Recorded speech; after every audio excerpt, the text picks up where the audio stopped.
Good morning, folks. So, yesterday, Vasiliy Lomachenko announced his retirement at the age of 37.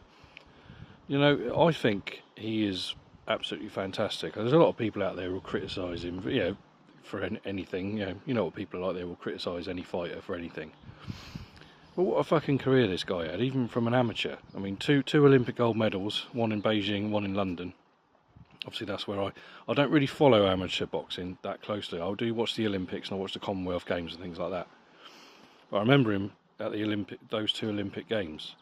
He turned pro in 2013 with the goal of winning a world title in his second fight. He challenged Orlando Salido for the WBO featherweight title, which he failed in purely because he was fouled and dragged into deep waters by Orlando Salido.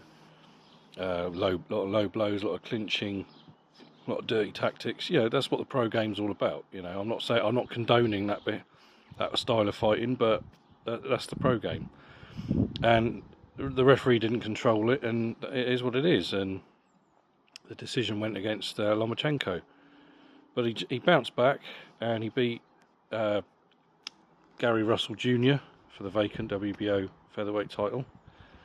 And that victory stands out because obviously Gary Russell Jr. would go on to win the WBC title not long after, and he kept that for a while.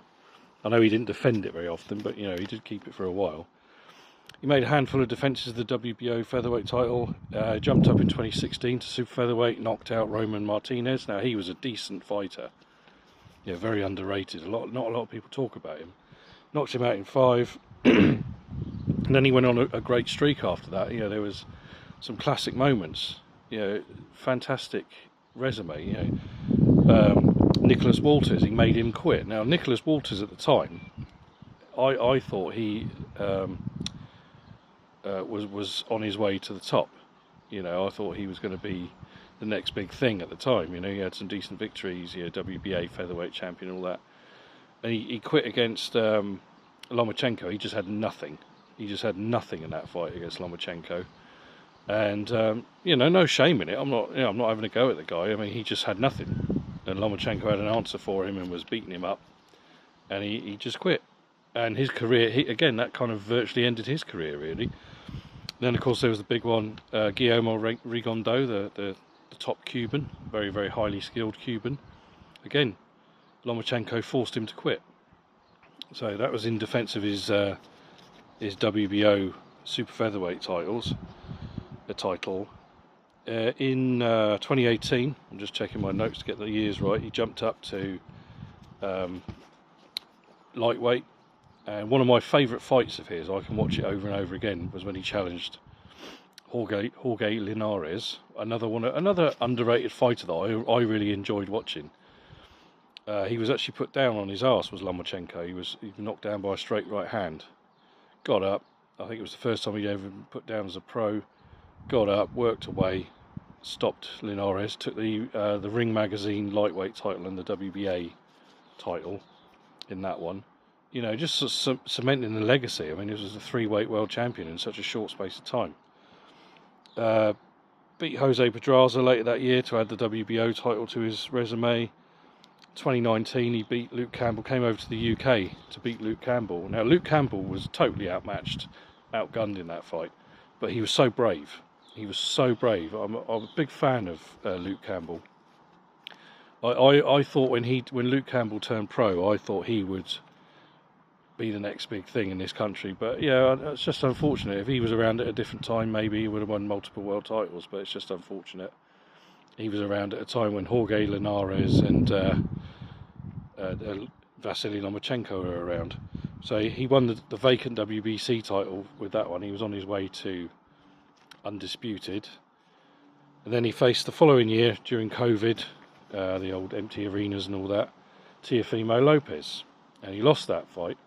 Now, it was a close fight. I had Lopez just nicking it. I think I had it 115, 113 on the night. I thought Lopez just did enough. Lomachenko took a long time to get going in that one. That was for all the marbles because Lopez came in with the IBF title at lightweight. And it is what it is, He lost a close decision. And it was always a shame that they never fought again. I would have liked. I always thought they could have fought again, but yeah, it just wasn't meant to be for various reasons. And he was out for a while, and he came back, had a couple of good wins, and then in 2023 he lost to Devin Haney. That was for all the marbles at lightweight. Obviously, Haney had taken the titles from George Kambosos, and Kambosos had taken the titles from Teofimo Lopez. And this was, again, another fight. I had it 115-113 to Lomachenko. He didn't get the decision. A lot of people, still 2 years later, are very, very outraged by that, and understandably so. I kind of, at the time, when I watched it live and I scored it live, I kind of thought maybe it was close because, Devin Haney was doing a lot of body work. They were both working well. So I wasn't angry at the time. I just thought, well, it could have gone either way, in my opinion, at the time. Upon reviewing the fight a couple of times, I think Lomachenko was definitely very, very, very unlucky not to win that one. But again, boxing's a shitty business sometimes. Came back in 2024, went to Australia, beat the piss out of George Kambosos Jr. Now, I'm not criticising George Kambosos. He was a brave fighter. He's a real warrior. But he was just outmatched. He lost pretty much every round in that one. He was stopped on body shots in the 11th round. That was for the vacant IBF title. So although he didn't hold them all at the same time, he did throughout his career hold all 4 versions of the 5, if you include the Ring Magazine lightweight title. He hasn't fought since. Like I say, that was a year ago. He's just announced his retirement. I would have liked to have seen him go out with, maybe with a fight against Tank Davis, or maybe a rematch against Haney or Teofimo Lopez. Give him an opportunity to avenge those losses. But it is what it is. It wasn't meant to be. I respect his decision. I think he probably will stay away from boxing. A lot of fighters, they retire and they come back. I don't actually think Lomachenko will. I think he's had a very, very good career, and it'd be a shame to see him go. I always enjoy watching Vasiliy Lomachenko fight. Very, very privileged to been a fan, been around when he's been around. And he'll definitely get into the Hall of Fame. I know there'll be people out there who'll criticise him and bitch about him and moan about him. Yeah, every fighter gets that, no matter how good they are. You will always have somebody who doesn't like them. So it is what it is. So yeah, hell of a career, and some ups and downs there. But it's a shame. Like I say, I would like to have seen him go out with maybe fighting Tank Davis or Haney again or Lopez again, somebody. But it wasn't meant to be. So that's enough out of me. I hope you're all well, people. We've got some good fights coming up this weekend, so I hope you enjoy them. I'll probably be back to talk about them on Sunday and Monday. We've got a fight from Japan on Monday. So yeah, right, it's enough out of me. I hope you're well. I love you all. Take care, and I'll speak to you soon.